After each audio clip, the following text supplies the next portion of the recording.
PhD entrance exam ಏನು 3/3/2024 ಅಂತ ಹೇಳಿ ನೋಟಿಫಿಕೇಷನಲ್ಲಿ ನೋಡಿದ್ವಿ. ಅಪ್ಲಿಕೇಶನ್ಸ್ ಕೂಡ ಅದಕ್ಕೆ ಆಲ್ರೆಡಿ ತೊಗೊಂಡಾಗಿತ್ತು KSOUನಲ್ಲಿ.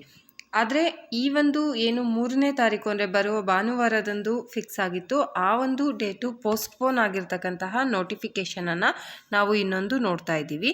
ಈ ನೋಟಿಫಿಕೇಷನನ್ನು ಪ್ರಕಾರವಾಗಿ ಏನು 3/3/2024 ಕರ್ನಾಟಕ ರಾಜ್ಯ ಮುಕ್ತ ವಿಶ್ವವಿದ್ಯಾನಿಲಯದ 19th ಕಾನ್ವಕೇಷನ್ ಇರೋದ್ರ ಕಾರಣದಿಂದಾಗಿ PhDಗೆ ಇದ್ದಂತಹ ಎಂಟ್ರೆನ್ಸ್ ಎಕ್ಸಾಮ್ ಅಥವಾ CET ಎಕ್ಸಾಮ್ ಏನಿತ್ತು ಅದನ್ನು ಮುಂದೂಡಲಾಗಿದೆ. ದಿನಾಂಕ 10/3/2024 ಮಧ್ಯಾಹ್ನ 2 ಗಂಟೆಯಿಂದ 4 ಗಂಟೆಯವರೆಗೆ ನಡೆಸಲು ತೀರ್ಮಾನಿಸಲಾಗಿದೆ ಅಂತಕ್ಕಂತಹ ಒಂದು ಅಫಿಷಿಯಲ್ ನೋಟಿಫಿಕೇಷನನ್ನು 21/2/2024 ಹೊರಡಿಸಿದ್ದಾರೆ. ಹಾಗೆ ಅದನ್ನು ಫೋನ್ ಮಾಡಿ ಎಲ್ಲ ಅಭ್ಯರ್ಥಿಗಳಿಗೆ ತಿಳಿಸ್ಬೇಕು ಅಂತ ಕೂಡ ನೋಟಿಫಿಕೇಷನಲ್ಲಿದೆ. ಆದರೆ ಹೆಚ್ಚಿನ ಡಿಪಾರ್ಟ್ಮೆಂಟ್ಗಳಲ್ಲಿ ಯಾವುದೇ ಕರೆಗಳು ಬಂದಿಲ್ಲ.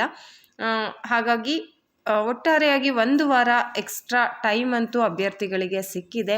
ಹಾಗಾಗಿ ಆ 1 ವಾರವನ್ನು ಉಪಯೋಗಿಸಿಕೊಂಡು ಎಂಟ್ರೆನ್ಸ್ ಎಕ್ಸಾಮನ್ನು ಎಲ್ಲ ವಿಭಾಗದಲ್ಲಿ PhDಗೆ ಅಪ್ಲಿಕೇಶನ್ ಹಾಕಿರ್ತಕ್ಕಂತಹ ಅಭ್ಯರ್ಥಿಗಳು ಅದನ್ನು ಯೂಸ್ ಮಾಡ್ಕೊಬಹುದು.